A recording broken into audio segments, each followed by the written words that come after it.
Hello नमस्कार दोस्तों। आप लोगों को स्वागत है फिर से हमारे YouTube channel any topic learning platform पर। और मैं आप लोगों को बता दूं कि मैंने पिछले समय में जिस तरह से बोर्ड के माध्यम से आप लोगों से सारे वीडियो ला रहा था, लेकिन अब से मैं ऐसा नहीं कर सकता हूं क्योंकि हमारे स्थान चेंज हुआ। मैं पहले घर में रहता था, अभी कहीं और आया हूं। तो इस तरह से सारे इक्विपमेंट्स थे हमारे, बोर्ड मार्कर, ये सब घर में ही छूट गया, तो जिसके कारण से मैं उनकी मदद से नहीं बना पा रहा हूँ। लेकिन ऐसी कोई बात नहीं है, इसी किसी भी प्रकार से हमारे बाधा नहीं आने वाली है। तो हमने पिछले वीडियो में देखा था कि रासायनिक अभिक्रिया क्या होती है तथा रासायनिक अभिक्रिया हुई तो उसको हम कैसे पहचान सकते हैं। इन सब चीज़ों के बारे में हमने डिटेल से जाना था। तो आज हम देखेंगे कि रासायनिक समीकरण को, रासायनिक अभिक्रिया हुई थी उसमें समीकरण को, रासायनिक सूत्र के माध्यम से जो एक रासायनिक अभिक्रिया हुई उसमें जो कंक्लूजन निकला उसको एक सूत्र के माध्यम से स्पष्ट किया गया, उसको हम लोग रासायनिक समीकरण बोलते हैं। तो उन रासायनिक समीकरण को संतुलित करना क्यों आवश्यक है, हमारा आज का जो पहला क्वेश्चन है कि रासायनिक समीकरण को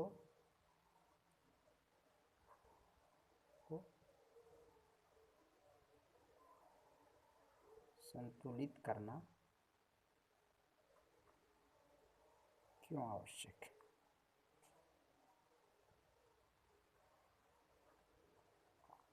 पहला क्वेश्चन हमारा ये होगा। और दूसरा देखेंगे कि रासायनिक जो समीकरण होंगे उनको संतुलित कैसे किया जाता है, उसको एक बाय एक धीरे धीरे ट्रायल कर करके एक बाय एक देखेंगे कि इसको समीकरण को संतुलित कैसे किया जाता है। तो सबसे पहले इस क्वेश्चन का हम उत्तर आप लोगों को दे लें कि यदि आप लोगों ने 9th क्लास में पढ़ा हुआ तो उनमें एक द्रव्यमान संरक्षण का सिद्धांत पढ़ा हुआ, तो इसके अनुसार क्या कहता है। अगर नहीं पढ़ागा तो कोई दिक्कत नहीं, भी हम बता देते हैं। बोलता है कि द्रव्यमान संरक्षण के सिद्धांत के अनुसार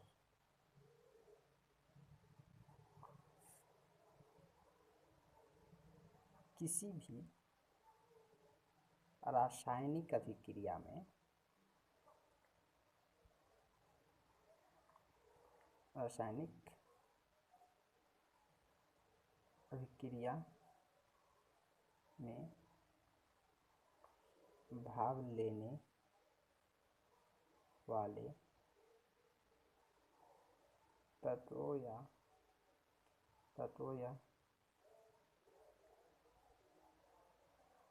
यौगिकों का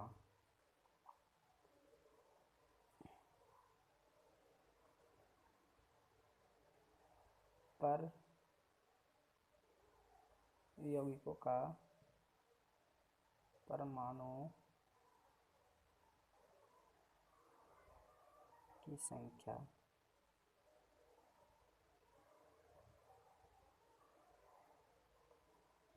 निश्चित रहती है। अर्थात अभिक्रिया के दौरान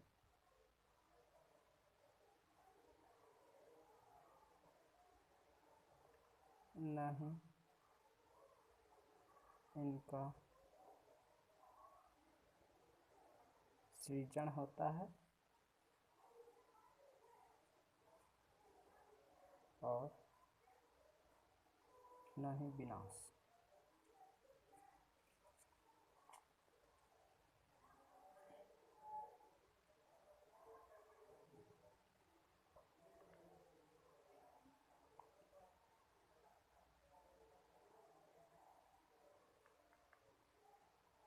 इसलिए अभिक्रिया में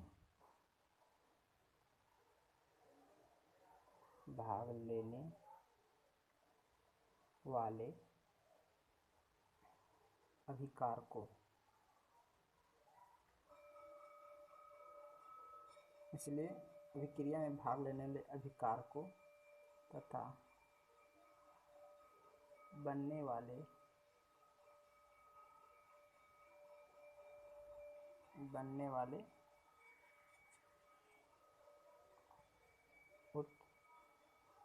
उत्पादों में परमाणुओं की संख्या बराबर की जाती है। ये तो मैंने लिख दिया इतना लंबा, शायद आपको समझ में आए या नहीं आए बात अलग है, लेकिन मैं आपको शॉर्ट में बता रहा हूँ कि द्रव्यमान संरक्षण का सिद्धांत जो है ये बताता है कि यदि कोई भी जो रिएक्शन में भाग लेता है उसको अभिकारक बोला जाता है, मैंने पिछले वीडियो में बताया था। और उन दोनों के कम मतलब अभिकारकों से बनने वाले उत्पाद जो कंक्लूजन अभिक्रिया के पश्चात जो कंक्लूजन के रूप में जो प्रोडक्ट प्राप्त होता है, तो इससे बनने वाले उत्पादों में कहीं भी उसमें जो परमाणु की संख्या होगी, अभिकारकों में जो परमाणु की संख्या होंगे वह विद्यमान उत्पाद में भी उतनी ही मात्रा में ही होनी चाहिए कि जितना पहले था उतना बाद में भी होना चाहिए। लेकिन अभिक्रिया के दौरान कभी कभी ऐसा होता है कि आवश्यकता कम कहीं पड़ जाती है। जैसे एक उदाहरण से हम आप लोगों को समझाते हैं कि जैसे एक उदाहरण लेते हैं H2 प्लस O2। H2 यानी संकेत किसका है? हाइड्रोजन का है, और वो ऑक्सीजन का है। तो ये दोनों जब अभिक्रिया करते हैं तो बनते हैं आपका क्या? H2O, यानी जल का निर्माण करते हैं। तो अब जल का निर्माण करते हैं तो उस जल बनने के लिए हमारा आवश्यक जो चीज़ था वो क्या था? हाइड्रोजन का 2 परमाणु, हाइड्रोजन का 2 और ऑक्सीजन का सिर्फ एक ही के साथ जल बन जा रहा है। तो इसका एक गया कहाँ? इसका एक गया कहाँ? तो अभिक्रिया में तो इतना इसके जल बनने के लिए एक ही ऑक्सीजन काफ़ी था और हाइड्रोजन का 2 होना जरूरी था। तो इसमें देख रहे हैं कि हाइड्रोजन का 2 परमाणु और ऑक्सीजन का भी 2 है, लेकिन इसमें ऑक्सीजन का एक ही, हाइड्रोजन का 2। तो ये संतुलित नहीं है। तो इनको संतुलित करने के लिए हमको संख्या से गुना करनी पड़ती है, यानी उसको बढ़ा देना पड़ता है। तो इसमें हमको बढ़ाने के लिए क्या करना पड़ेगा? तो अगर हम देखते हैं 1 से अगर यहाँ गुना कर दें तो हाइड्रोजन का 2 ही रहेगा, ऑक्सीजन का भी 1 ही रहेगा। हम इधर 2 नहीं लिख सकते हैं, इधर 2 नहीं लिख सकते। अगर आपको कन्फ्यूजन होता तो इस प्रकार से आप बॉक्स बना बना करके देख सकते हैं कि हाइड्रोजन का कितना है? 2, और यहाँ ऑक्सीजन का कितना है? 2। और यहाँ क्या देख रहे हैं कि हाइड्रोजन का यहाँ 2 है लेकिन ऑक्सीजन का 1 है। तो इसको हम क्या करेंगे? अगर हम यहाँ 2 करते हैं तो हाइड्रोजन का 2 दूना 4 हो जाएगा और ऑक्सीजन का 2 हो जाएगा। लेकिन यहाँ ऑक्सीजन का 2, तो ये ऑक्सीजन तो टैली करिए लेकिन हाइड्रोजन नहीं टैली किया। तो टैली करवाने के लिए यहाँ 4 हुआ तो यहाँ भी 2 लिखेंगे तो 2 दूना 4 हो जाएगा। तो इसे हम संतुलित रासायनिक समीकरण कहते हैं। क्यों? क्योंकि इस जितना अभिकारक में परमाणुओं की संख्या है उतना भी हाइड्रोजन मतलब उत्पाद में भी बनने वाले तत्वों के परमाणु की संख्या इधर भी बराबर है। ठीक है। अगर दूसरा उदाहरण लेते हैं, हम दूसरा उदाहरण लेते हैं Fe प्लस H2, यानी जब फेरस को मतलब फेरिक यानी लोहा को जल के साथ अभिक्रिया होता है तो वो क्या बनता है?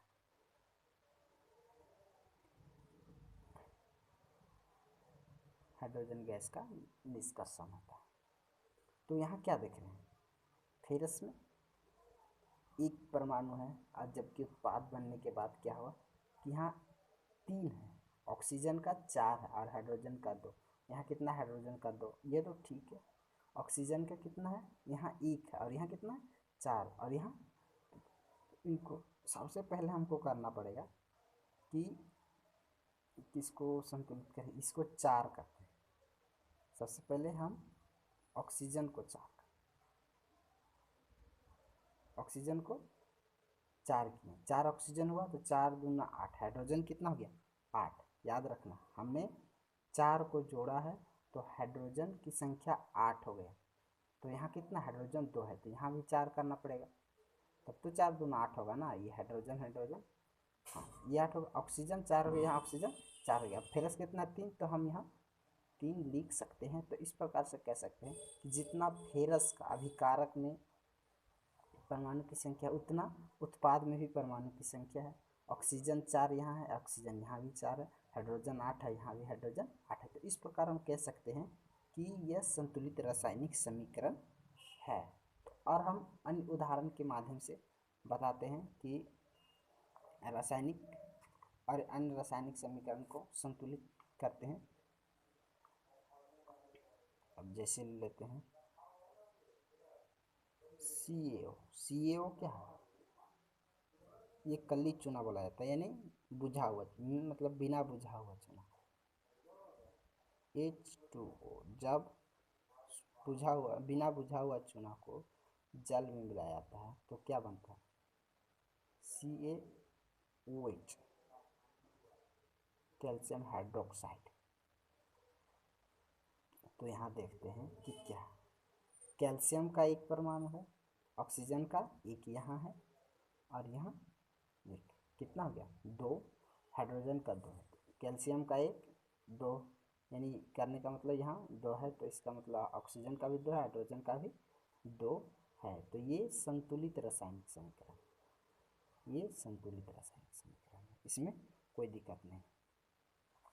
अब जैसे दूसरा लेते हैं C, यानी कार्बन प्लस ऑक्सीजन मिलकर क्या बनता है? CO2। तो ये भी देख रहे कार्बन इधर एक है, कार्बन एक है, ऑक्सीजन 2 है, ऑक्सीजन 2 है। तो ये भी एक संतुलित रासायनिक समीकरण है, इसमें भी कोई शक नहीं है। और हम कुछ उदाहरण देख लेते हैं।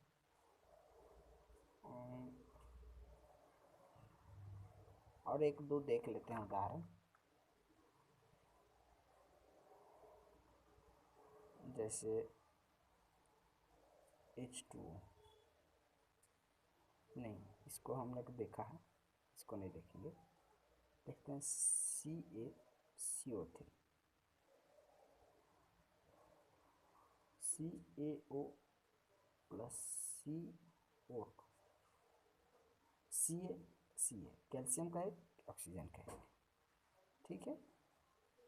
CaCO3 calcium carbonate, calcium oxide plus carbon dioxide, ठीक।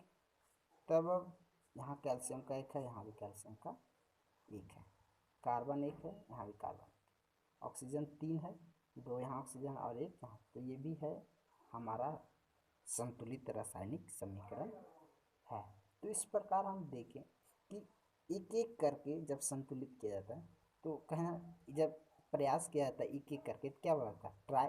तो यही इसी को कहा जाता है हीट एंड ट्रायल प्रोसेस। संतुलित समीकरण को संतुलित करने का हीट एंड ट्रायल प्रोसेस, ठीक है। तो अभी हम लोगों ने रासायनिक समीकरण को संतुलित करना सीखा। उसके बाद जो हमारा नेक्स्ट वीडियो होगा, हम लोगों ने रासायनिक अभिक्रिया के प्रकार को भी नहीं देखा, तो इनके कितने सारे प्रकार हैं, हम उन पर हमारा नेक्स्ट वीडियो होगा। और किसी भी प्रकार से प्रॉब्लम होता है तो आप कमेंट कीजिए, कोई दिक्कत नहीं है। हम आप लोगों को जहाँ तक हो सके, मुझसे जहाँ तक बने, मैं आप लोगों को अवश्य बताऊँगा। तब तक के लिए बाय बाय। और जितना मैं पढ़ाता हूँ थोड़ा किताब से भी देख लिया करो, इससे कोई दिक्कत नहीं आने वाली है। मैं आप लोगों के लिए बहुत ज़्यादा कोशिश कर रहा हूँ कि जितनी क्लियरिटी हो सके मुझसे मैं आप लोगों के लिए बताऊँगा। तो thank you for this, bye bye. Next video में फिर से मिलते हैं।